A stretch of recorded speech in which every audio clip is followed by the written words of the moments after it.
it working? Yeah, thank you very much, Pak Budi, for that very inspiring speech.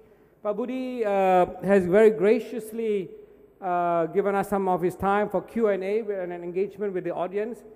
As I said earlier, we want to co-create a future, and this is a great opportunity, Pak. Thank you very much for being here, to get some feedback and some solutions, some suggestions from the audience here. We have an audience of a very diverse audience, Pak, of business leaders, young people, entrepreneurs, educators. So this is a great opportunity. Are there any questions for the minister from the floor? Or any? Yes, Pak Ilham. Can we have the mic, please?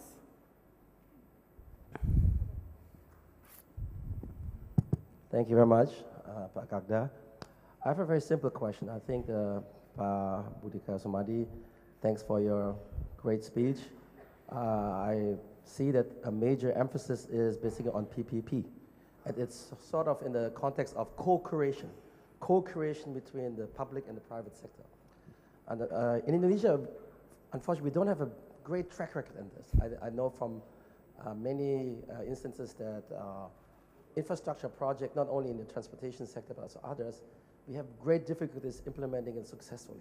Maybe from your own experience, you can share with us, what do you see as the major challenges? Where are the real problems implementing PPP successfully in Indonesia?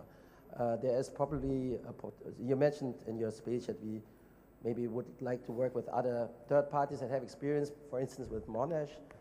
Maybe in Australia there have been cases where PPP has been successfully implemented. There are other cases where it's not. I believe there's other countries that have the same problems. Indonesia is not unique in that regard. But I think it's good to look around and see what is working well, what's not working well, and what is not working well, particularly in Indonesia, and where can we improve? That would be my question. Thank you. Thank you, Pak. You want to answer, Pak? Thank you, Pak Ilham Habibie. If we're talking about the PPP, for the concept is, this is the common. In Indonesia, also common project, for example, in the electricity. But now of the all level, no, but what is the PPP, especially in the infrastructure in transportation? If we're talking about the airport, talking about the railway, we only thinking about if we build airport, we build railway, we have only thinking about we get money from the government. But actually, we have a good sample. For example, in UK, he threw not all the government money there. Same like Klang, not all money to invest there. Join with other. That's why the perception in Indonesia not so clear, yeah, not so clear, because we think about if we have airport, we have keep all the asset, but don't want to join with other. We think about if we have an airport same like Soekarno-Hatta, we have get the money, and we don't want to join.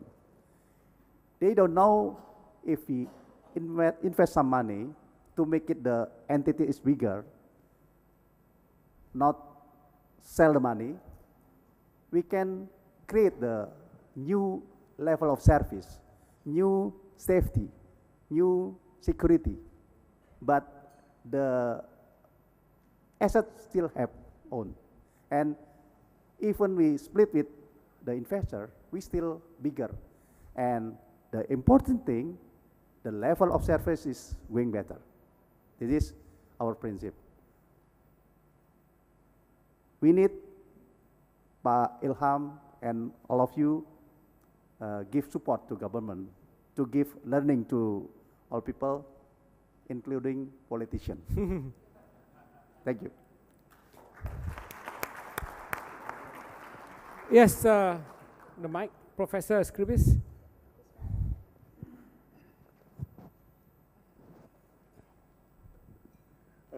Thank you so very much, Minister Sumadi, and thank you for your wonderful comments at the beginning.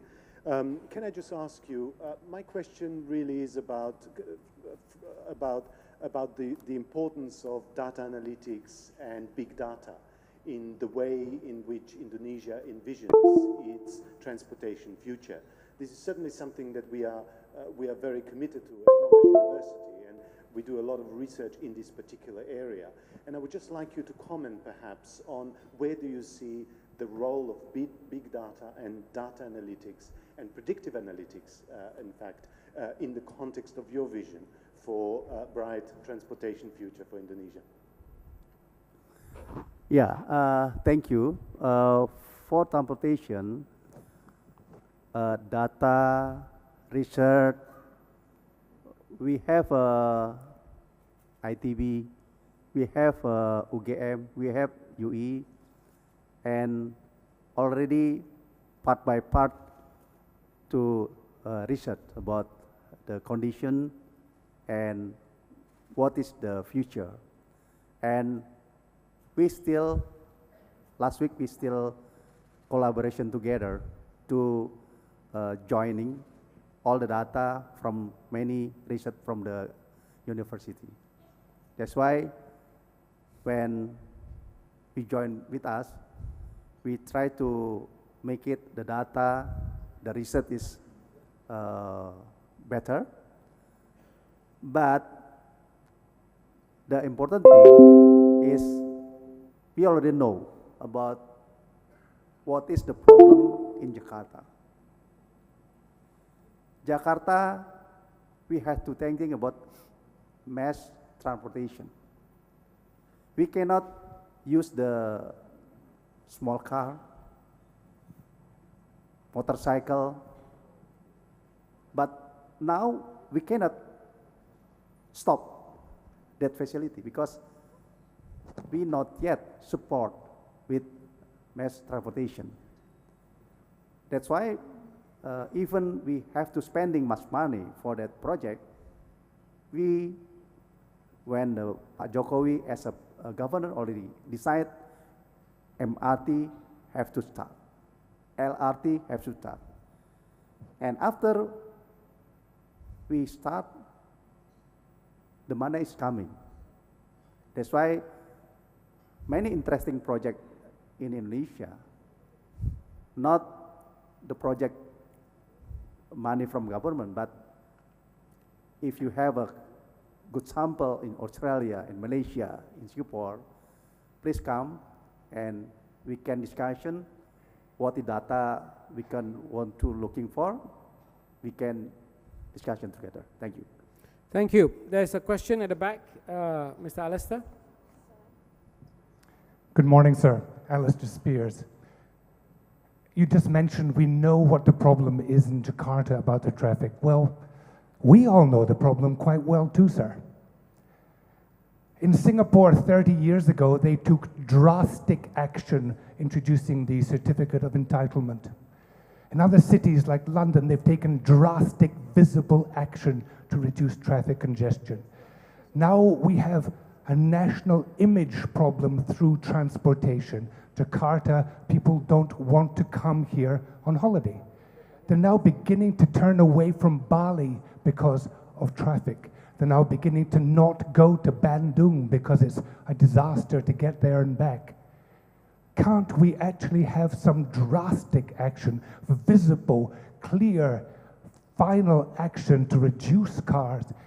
By the way, you can buy buses quite easily. You can go on the world market and buy them today and say, use them tomorrow. Let's get rid of 50% of the cars in Jakarta, 50% of the motorcycles, and force people onto buses when you've bought them, sir. Can we have drastic action, please? If we're talking about the transportation now, we cannot only thinking now. Actually, what we do before. But I think better we not talking about that. And we know now as a facility not compete. But as a challenge, based on the vision of the government to increase the competitiveness, we try, we start, we build all the infrastructure. Not all the facility we can build together, but we know the development is very massive. If we can join not only from the government, we can increase the participation of the PPP. I think the problem, the condition is not served, we can mean it for the better level of savers. That's why I think for make it you program with drastic, I think we have to start and invite all of you, and I hope we can solve the problem. Thank you. Thank you very much. One last question to the, we'll give the lady a chance. Humaira, can we have a mic, please? Last question. Good morning. My name is Myra Panjaitan. Speaking about discipline and at the same time mitigating the risk of high accidents on the road, when will compulsory auto insurance be or become a lifestyle in Indonesia? Is it time? Yeah. For accident in Indonesia, in the word accident as number one. Indonesia, the same condition. One side, we still promote and to make it all people take care themselves, take care of the city, to make it the accident is lower. I don't know exactly about the insurance, but we have the company to take care the accident is name is Jasa Raharja. Yeah.